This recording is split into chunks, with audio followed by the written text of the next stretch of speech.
All right, welcome in. Cube Show podcast, a college football podcast, comes to you on Sundays. We focus usually around the Southeastern Conference and practice underway for every SEC school. So we've got updates for that. We're going to take you through the majority of camps, kind of let you know what we're hearing, what we're thinking, some good, some bad, some concerns, and maybe some real positives coming out of a lot of these SEC camps. So I think I like a lot of what I'm hearing more so than not liking what I'm hearing, especially with some of the questions that we addressed last week. Now, we did have a poll question on the Twitter account, @Cube Show, if you want to go follow, also on Instagram. Do you want us to talk about realignment? It leaned a little bit heavy no, which is where I am. I'm kind of over it. I didn't like all the speculation. I didn't like what people were saying as far as they knew, and then they didn't know, and oh, God, something changed, and last minute news was this, but you just told us 7 hours ago it was definitively that. But now that it seems like it is somewhat settled, we'll go into it a little bit on the back end. I'm not going to dive into it as much as how much I like the new conferences and where it's going to go and who's going to have success and project out championships for teams. But what I am going to do is just kind of discuss where I think it's all headed and what it means for college football and just sort of my feelings on a lot of it. And you may have seen some of that on Twitter, but I'll just kind of go through what I think about where we are and where we're going. And there's some good, there's some bad. You might not like that, you may love that, but it's just kind of going to be part of the conversation today. I feel like we've got to just get it out there, and I want you guys to know like what I think, what I see, a little bit of what I'm hearing, and then maybe where we are in the grand scheme of things moving forward. As you know, each and every week, we are brought to you by our friends at Wickles Pickles. They are wickedly delicious. You can find them in your local grocery store. Go to wickles.com. You can have them drop shipped to you. They've got the okra, they've got the pickles, they've got the relish, but the OG pickles we love because we snack on those here in our house. We put them on burgers, appetizers, whatever. They got awesome recipes on their Instagram as well, @Wickles Pickles. Go check those out. They are the title sponsor of the show, and we greatly appreciate them. We've got some good news for the podcast coming up next week.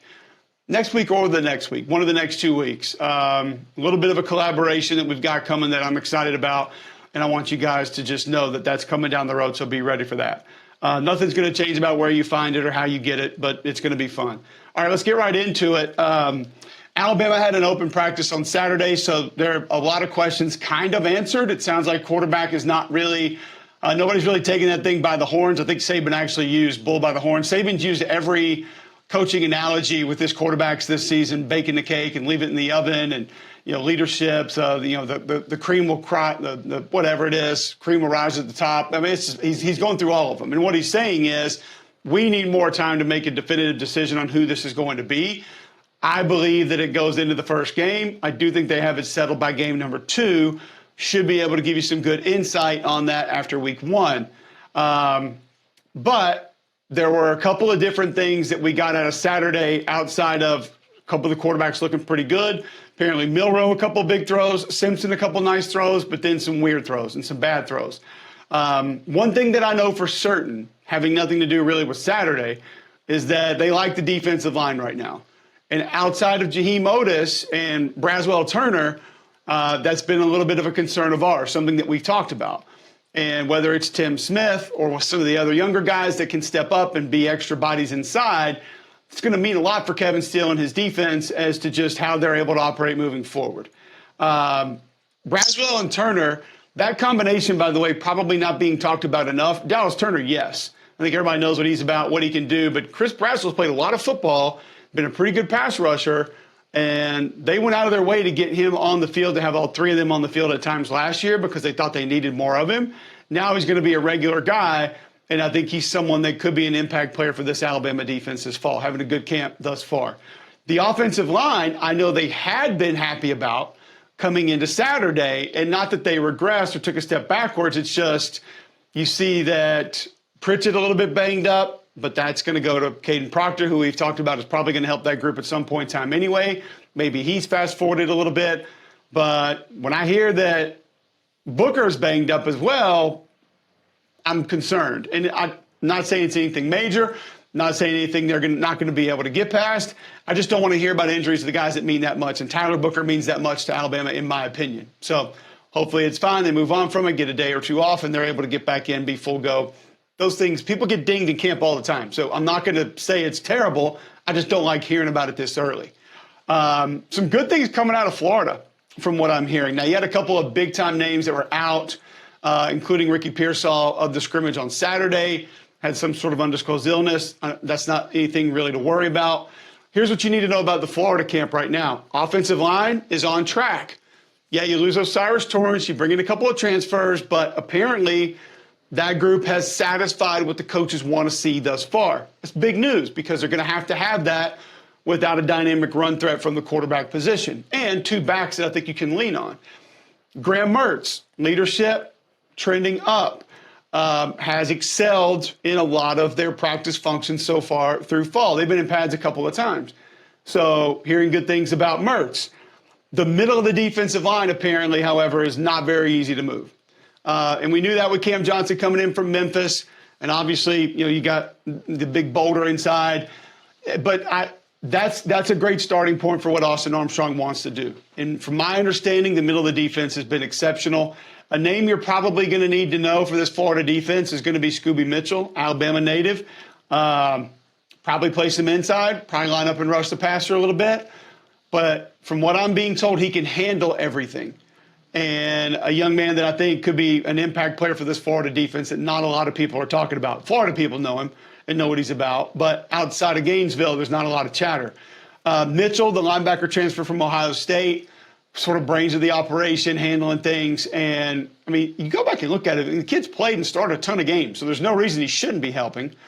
But he has sort of taken it a little bit to the next level. And then those younger wide receivers, that was a group that we thought we needed to see a lot from, living up to or surpassing expectations so far. Andy Jean being one towards the top of that list, Eugene Wilson, Caleb Douglas.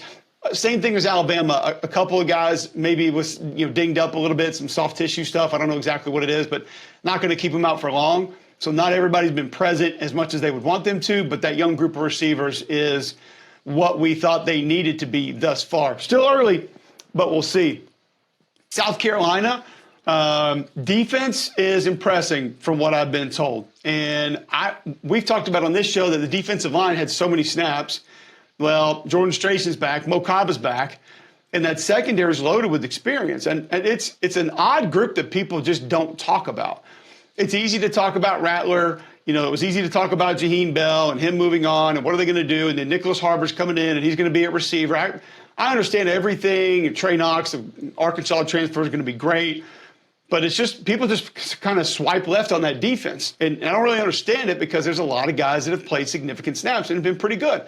Now, it might not be the A++ first-round draft picks, but they got good dudes. And the back end of the defense has been really good thus far through camp for South Carolina. Spencer Rattler, really good through camp. Apparently more comfortable in this offense. Feels better about this offense. And making a lot of the different throws that he struggled with a little bit at times a season ago, but confidence is through the roof for Rattler. So that's something to also keep your eyes on. And then I think we talked about coming out of the spring to Kerryon Joyner at running back. Could he really help? They said he had a good spring. That momentum has continued into fall camp. So I think Joyner's going to be somebody that can really help this football team because you've got a receiver, quarterback, now playing running back that can be a Swiss Army knife hybrid, sort of do it all, line up different places. I mean, imagine the gadget plays with him just taking the direct snap. He can do all kind of things, but apparently excelling at being an actual running back. So good things coming out of Columbia there. Georgia, Javon Bullard seems to be a big portion of the conversation, just really continuing what a lot of people thought he was going to be this year. Just looks like a leader that wants to play everywhere, that's ready to make tackles, that is just a grown man. And we had him as one of the best safeties, nickel, whatever you want, in the SEC coming back, and it looks like he's going to go past that. The Carson Beck thing is still the big question mark. And situationally, he'll be put in some spots.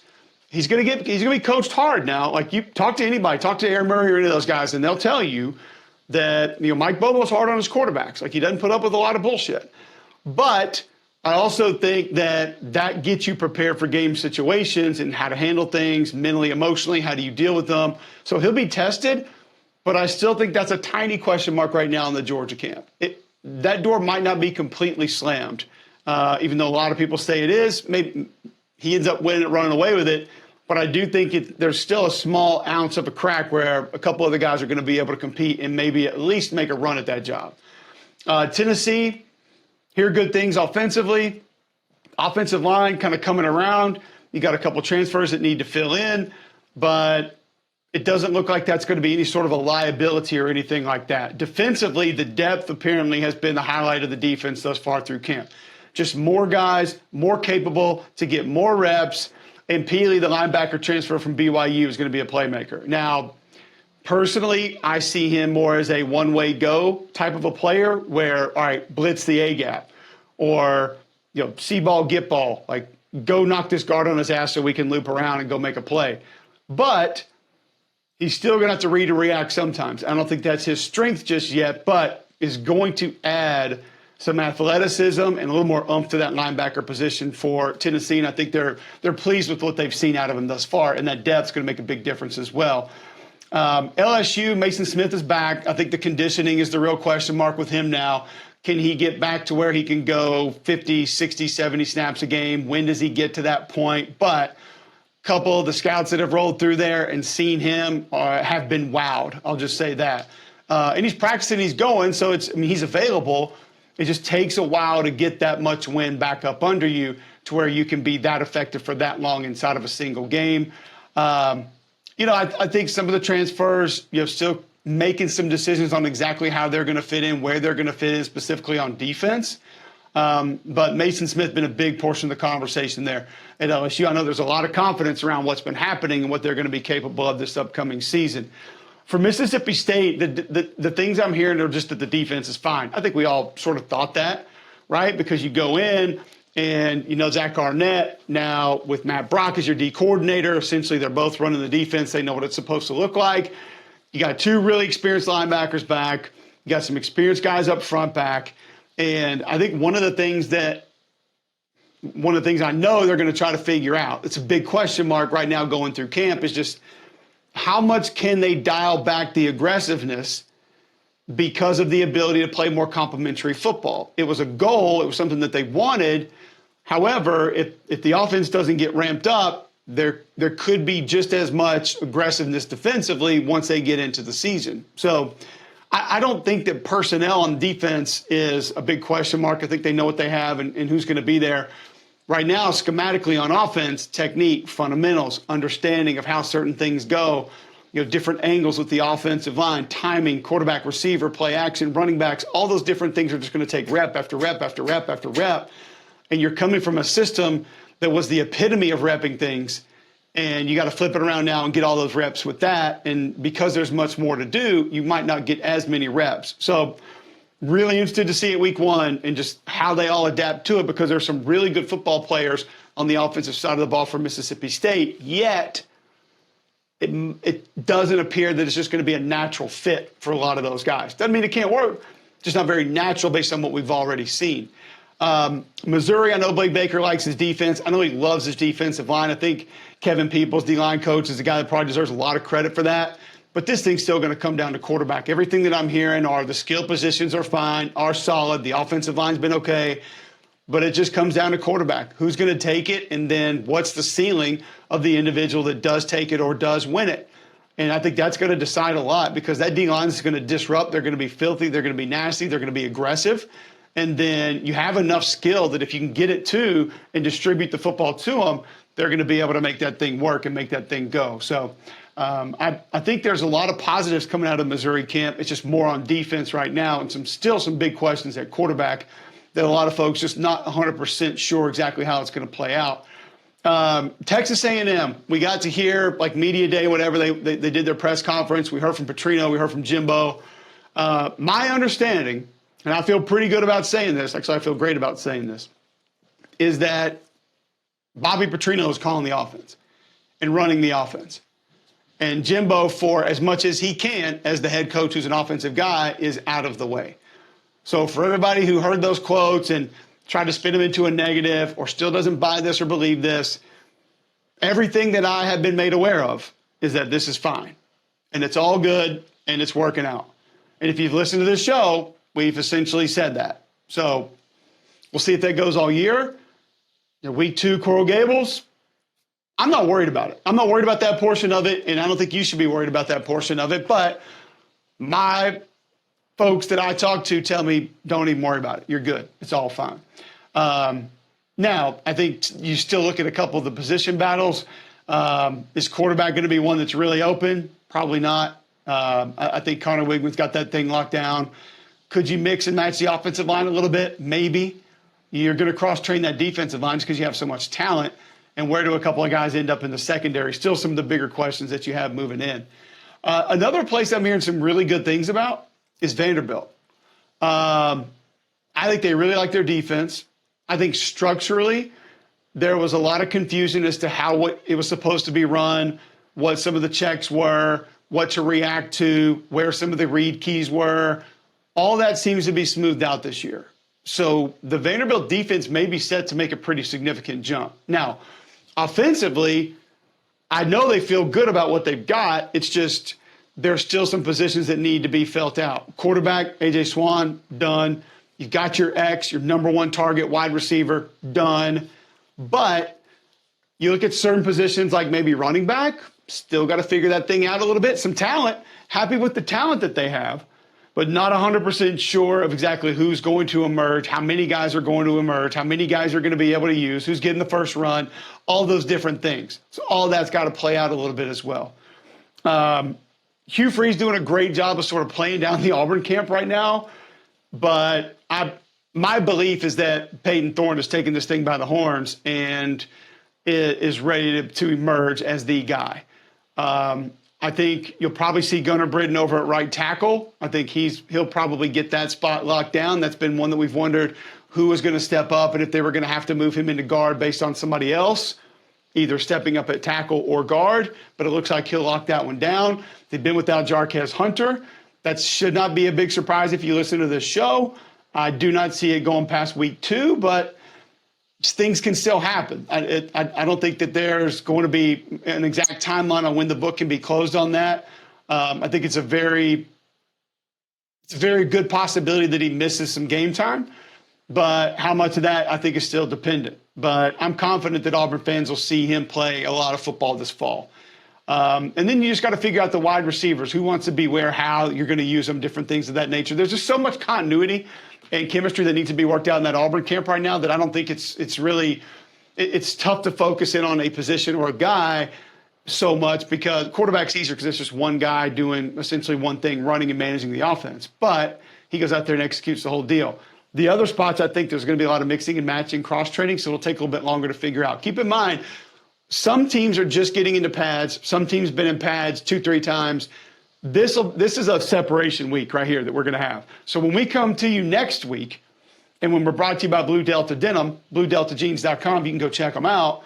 They are the most comfortable pair of jeans I've ever owned. They are custom fit denim for you, premium quality denim, breathable, lightweight, comfortable, flexible. Maybe if you're a big husky guy like me, that's the most important part.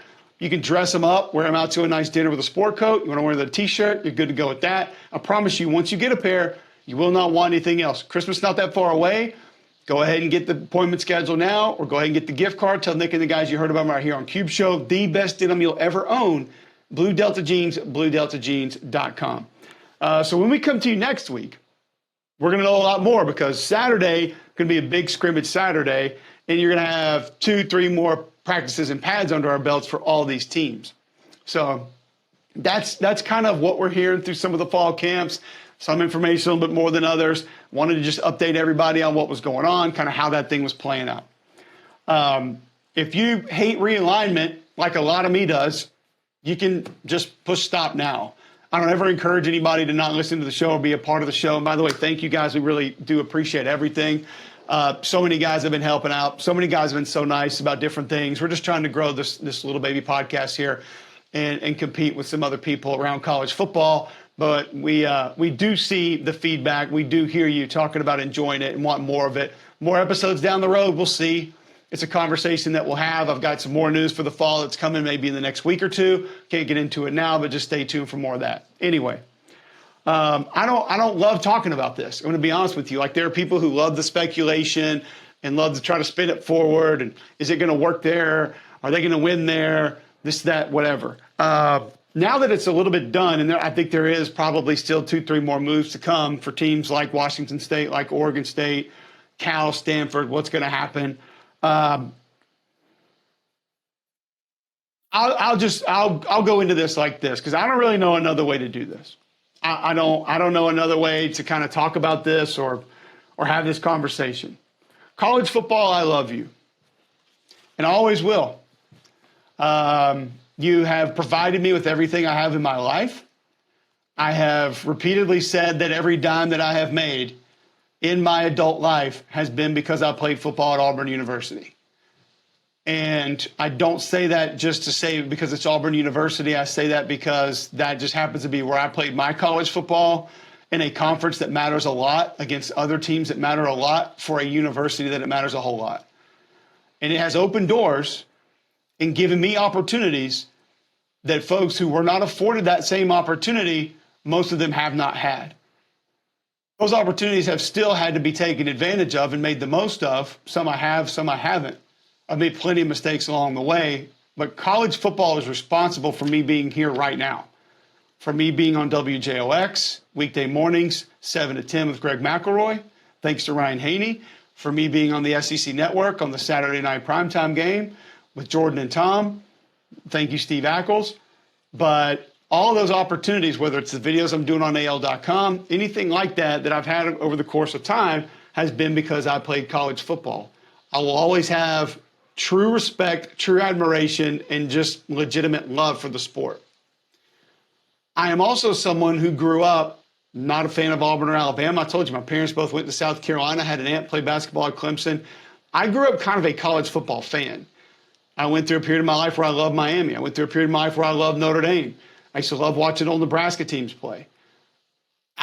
When I was a kid, say 9, 10, 11, 12 years old, people asked me what I wanted to do when I grew up. I said I wanted to play college football. Now, I grew up a Steelers fan, and I love the NFL, and I'll never stop watching the NFL, but I told people that I wanted to play college football. I had been to so many great environments, so many great places. I've explained to you guys on this podcast before what Legion Field has meant to me growing up. Legion Field to me was what the Upper Deck said, the football capital of the South, because I went to the first SEC championship game. I went to bowl games there. I went to high school state championship games there. Alabama, Auburn, Alabama, Tennessee, Alabama, other non-conference games. Like that was my football mecca growing up. That's why the 98 Iron Bowl is still one of the most meaningful football games that I ever took part in. However, there is a piece of my fabric that will always pay attention to and always love the history of college football. And I feel like to understand how we got here, you have to have that. And it is becoming increasingly difficult to only be positive about where we're headed if you have that respect for college football's past. It does not mean, when I say that, I don't mean that we're not heading to great places. I don't mean that there are not a lot of positive things coming our way, because I do think that there are. We're going to get amazing football. We're going to get more competitive football. We're going to get more competitive football games. We're going to get more big brands playing one another moving forward. But for all the people that are walking around turning their nose up at the other 80 college football teams or the other 60% of college football that they feel don't belong, I've seen Troy beat you at your place. I've seen UAB beat you at your place. I've seen Appalachian State beat you at your place. So I have a really good understanding of, even though they might not get the same kind of eyeballs, even though they might not get the same kind of ratings, they also have meant something to the fabric of college football forever and forever will. There is a large portion of our foundation that we are walking away from. And that hurts me personally, just to be honest with you. I don't want that. I don't feel like we need that. I don't feel like we have to have that. I'm also not dumb enough to know that we're going all of these different places for certain reasons. Finances being number one. If you want to mention greed with it, you can, because there's a large portion of it that I think that is a big reason as well. A lot of what college football was built on were games that have meaning and purpose, rivalry games. I think we make a mistake as college football fans sometimes by drawing the line way too early on what a rivalry game is. Army-Navy, the Iron Bowl, the Egg Bowl, the Civil War, the Red River Shootout, largest cocktail party in the world. Those are rivalry games. We know those rivalry games every year. We talk about them a lot that final regular season weekend. But I think what we don't understand is that there are a lot of other games that have become rivalries in our heart and in the back of our minds. That being divisional games. Let's say Alabama, Mississippi State, Auburn, LSU, Auburn, Arkansas, Arkansas, LSU, Arkansas, Ole Miss. All of those games are rivalry games. Rivalries invoke emotion, elation, joy, relief, sorrow, grief, regret, anger, fury, all of it. And when that happens, that game has more meaning. And we have spent decades building these games up with meaning. More and more and more and more and more. We've just stacked it on top of one another. Racks on racks on racks of meaning. And some of it, not all of it, I'm not a guy who's going to sit there and tell you it's ruined and it's over and it's done. Hey, we're getting Texas and Texas A&M back, but we lost it for a little while. We're losing Bedlam. Do we keep the Civil War? Is that going to take place? Is there a way for us to still have Notre Dame, USC, Notre Dame, Stanford when this is all said and done? I don't know the answer to that. But those games, because of the players that torched us from those other teams, when you're an Auburn fan and you're playing Arkansas, you remember Derek McFadden running away from your DBs, or Matt Jones turning the corner in a stiff arm and taking it to the house, or double duty Davenport catching 3 touchdowns down the seam. You remember that, and it hurts you. But then, by God, it feels great when you go back and beat them the next time at your place, and you know you're going to get that shot the next year. So those rivalry games are something that we have built our passion, built our interest, and built our fanfare on for a long time, and to see some of that go away is disappointing. The regionality, I do believe, plays a large portion of why it's become so popular. Because when you step out of that region as a great or a power or a headliner or a logo, and you go to another region to play, you take that pride with you. And they take that pride in that region to make sure that you don't come in there and win. I do think some of these schools are in better situations. The fact that all but 4 Pac-12 schools could leave and make more money with a newly negotiated deal on the table should tell you a lot about where that league was and how that league had been run. And listen, I'm with a lot of you guys that Larry Scott did a lot of terrible things. I won't deny that. However, Larry Scott was no dictator. Larry Scott didn't go in there and tell people how long he was going to be in charge of it. There are a lot of other adults that were responsible for him being in the position of power that he was for a very long time. I know, buddy. Just 1 second. Okay, yeah, we're going to watch a show. I apologize. The 3-year-old wants to watch a show here, so we're going to try to fire up some monster trucks for him on YouTube. I would like to be able to tell him one day what college football was all about and why college football had meaning and why it was so great. I'm happy for certain schools that made their way into the Big Ten, to the Big 12. I'm happy for the schools that are coming into the SEC because I think situationally some of that is going to be better for those universities. I don't know if it's all better for all the players. I don't know if it's all better for all the athletes. But I do have an inherent fear about where we're going and when it's going to stop. I've said with NIL, and I've said with players wanting a piece of the pie, it will never be enough. At some point in time, we have to ask ourselves about the people who are in charge of college football. If we ask them that same question, would we ever get an answer? Because my answer to realignment is also often this: when does it stop? I have no idea. I don't know when it stops because I don't know when it's going to be enough, and maybe it never will be enough. So I wanted to get that in. I wanted to at least just say that about realignment. Make sure at least that I had an opportunity to share some of that with you about my feelings of college football, where it's going, where it's headed, where it's been. There's a lot of positive, man. There's a lot of great, and we're going to get a lot of good from it. Sport's not going to be ruined. When the ball is kicked, we're still going to be really interested in what's happening and what's going on. But the equity that's been built over time, I hate to see some of that thrown away. And I just wonder, do we have a reset button big enough to be able to go in there and replace even a fraction of what has already been built. Because when you talk about meaning moving forward, there are a lot of games that we think are going to be really cool and look really good on paper that will have absolutely no meaning other than what the spread is and those two fan bases wanting to get a win that day. Always appreciate you guys tuning in. I want to tell you about a new sponsor of the show, Blakely's Bouquets, right here in Homewood, Alabama, right there on Oxmoor Road. Listen, Blakely's, 205-579-4900. I had a great idea. I thought about this. Why not sort of play a trick on your rival if you want to? When their team loses, send them flowers. Like if we're talking about the Iron Bowl here or some of these other rivalry games, if you're an Ole Miss fan and you go beat LSU, send your LSU buddy some flowers to say sorry that we just killed your program. Blakeley'sBouquets.com is where you can go find them. Also find them on Instagram at Blakely's_bouquets. If you need flowers delivered in Shelby County, Jefferson County, it's absolutely free. And if you're outside that area and need flowers delivered in the Birmingham area, Blakely's Bouquet is your go-to. Just go to Blakeley'sBouquets.com or call 205-579-4900. Appreciate them hopping on as a sponsor of the show. No more realignment talk next week.